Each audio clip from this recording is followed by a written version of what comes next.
Pada video sebelumnya kita sudah membahas 4 saham milik Pak LKH yang kepemilikannya di atas 5%. Maka video part kedua ini kita akan membahas saham Pak Lo Heng Hong yang kepemilikannya di bawah 5%. Sebelum itu terima kasih atas dukungannya, klik like dan subscribe. Pertama ada saham CIMB Niaga atau saham BNGA dari sektor perbankan yang merupakan bank swasta terbesar kelima di Indonesia berdasarkan nilai asetnya. Segmen bisnis utamanya yaitu consumer banking, corporate, syariah, dan juga produk investasi pasar modal seperti sekuritas. Dalam 5 tahun terakhir saham BNGA sudah naik sekitar 200% sampai harga tertingginya di 2.220. Saat video ini dibuat harga sahamnya sekitar 1.630 per lembar saham. Sampai tanggal 31 Januari 2025 Pak Lo Heng Hong tercatat memiliki saham BNGA sebanyak 26.300.000 jika dalam satuan lot jumlah yang dimilikinya sebanyak 263.153 lot atau 0,10% porsi kepemilikan saham BNGA. Pak LKH terakhir kali tercatat membeli saham ini saat aksi korporasi private placement tahun 2024 di harga 1.575 per lembar. Saham sekitar 55.990.000 lot. Selain Pak LKH, terdapat juga kepemilikan berbagai institusi baik itu lokal maupun foreign institusi dan juga asuransi. Laba bersih tahun 2024 saham BNGA mencatatkan growth sekitar 5,4% dibandingkan tahun 2023. Namun jika kita melihat tahun-tahun sebelumnya growth yang tercatat lebih besar dari 5,4% sama seperti saham perbankan lainnya yang mulai ada perlambatan dari sisi pertumbuhan laba bersihnya. Rutin membagikan dividen sejak tahun 2018 dan dividen yield terakhirnya sekitar 6,55%. Namun di tahun-tahun sebelumnya yield BNGA sering di atas 8 hingga 9% berdasarkan harga pembagian dividennya. Kedua masih dari sektor perbankan ada OCBC NISP atau saham NISP. Merupakan bank tertua keempat dengan bidang usaha utama perusahaan tentu saja perbankan konsumer, korporasi dan komersial service, dan juta produk investasi konvensional maupun syariah. Harga sahamnya sudah naik lebih dari 100% dari harga terendah 5 tahun terakhir. Saat ini harga saham NISP sekitar 1.325 per lembar saham. Pertanggal 31 Januari 2025 kepemilikan saham Pak Lo Heng Hong lebih dari 122 juta lembar saham, atau sebanyak 1.220.797 lot saham NISP dengan persentase kepemilikan sekitar 0,53%. Dari informasi yang tersedia, Pak LKH membeli saham NISP di sekitar harga 1.000 per lembar saham sebanyak 1,2 juta lot dan hingga saat ini tidak ada pembelian lagi. Laba bersih NISP mencatatkan pertumbuhan tahun 2024 sekitar 18,9% dibandingkan tahun 2023, dan pada tahun-tahun sebelumnya pertumbuhan laba bersih tahunan NISP masing-masing sebesar 22,9%, 32%, dan 19,8%. Maka rata-rata growth dalam 4 tahun terakhirnya sekitar 23,3% secara year on year. NISP rutin bagi dividen sejak tahun 2022 dan kabar baiknya hasil RUPS terbaru merilis nominal dividen yang akan dibagikan di tahun 2025 ini sebesar 106 per lembar saham. Jika kita asumsikan harga sahamnya saat ini di 1.325 per lembar, maka potensi dividen yieldnya sekitar 8% yang akan dibagikan pada tanggal 8 April 2025. Ketiga ada saham ANJT yang bergerak di industri perkebunan dan agribisnis, bidang usaha perusahaan diantaranya produksi dan pengolahan pertanian seperti CPO atau minyak sawit, serta produksi sagu dan edamame.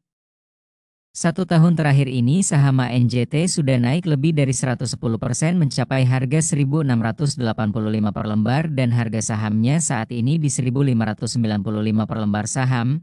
Dari sumber informasi yang ada awal mula Pak LKH membeli saham ini pada tahun 2022. Namun tidak ada informasi mengenai harga berapa Pak LKH membeli saham ini. Jika Sobat Invest ada yang tahu boleh share di kolom komentar ya.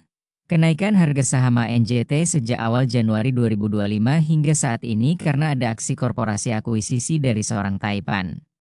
Laba bersih ANJT cenderung berfluktuasi jika kita lihat beberapa tahun ke belakang. Namun di kuartal 3 dan 4 tahun 2024 secara Q-on-Q mulai menunjukkan data pertumbuhan laba bersih yang masuk akal. masing-masing sekitar 20% Q3 dan 90% pada kuartal keempat. Ditambah akuisisi yang menjadi pengendali baru saham ini bisa jadi peluang potensial saham ANJT untuk mencatatkan growth laba bersih ke depannya. Rutin membagikan dividen sejak 2014 walaupun sempat absen bagi dividen selama 2 tahun dan absen pada tahun 2024. Namun kebijakan dari pengendali baru saham ANJT akan menentukan kemungkinan potensi bagi dividen atau tidak bagi dividen di tahun 2025 nanti. Keempat ada saham BUMN yaitu saham PGAS atau perusahaan gas negara yang merupakan perusahaan sektor energi dengan bidang usaha utamanya transmisi gas bumi dan juga distribusi gas serta eksplorasi gas bumi. Selama 5 tahun terakhir saham Pegas sudah naik lebih dari 100% dan harga saat ini 1.540 per lembar saham.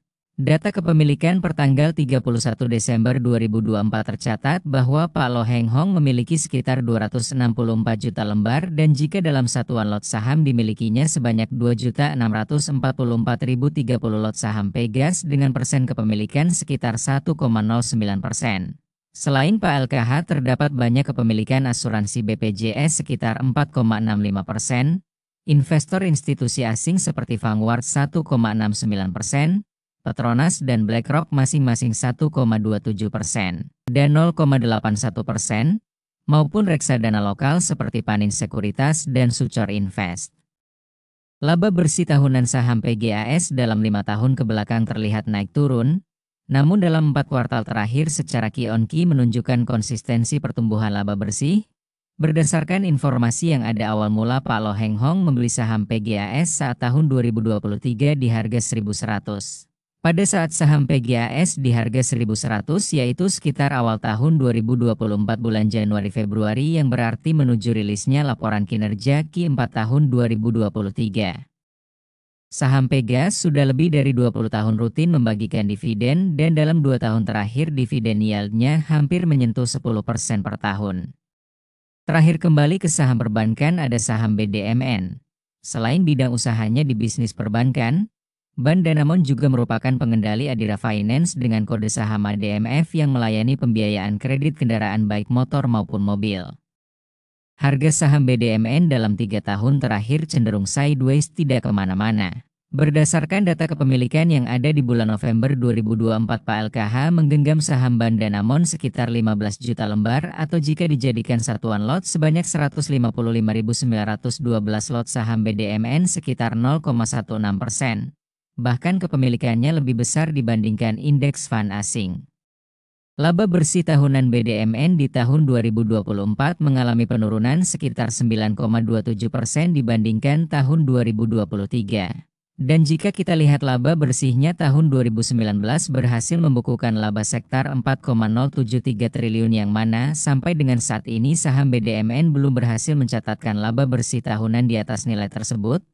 Hal tersebut dapat menjadi alasan mengapa dalam 3 tahun terakhir harga sahamnya cenderung tidak kemana-mana.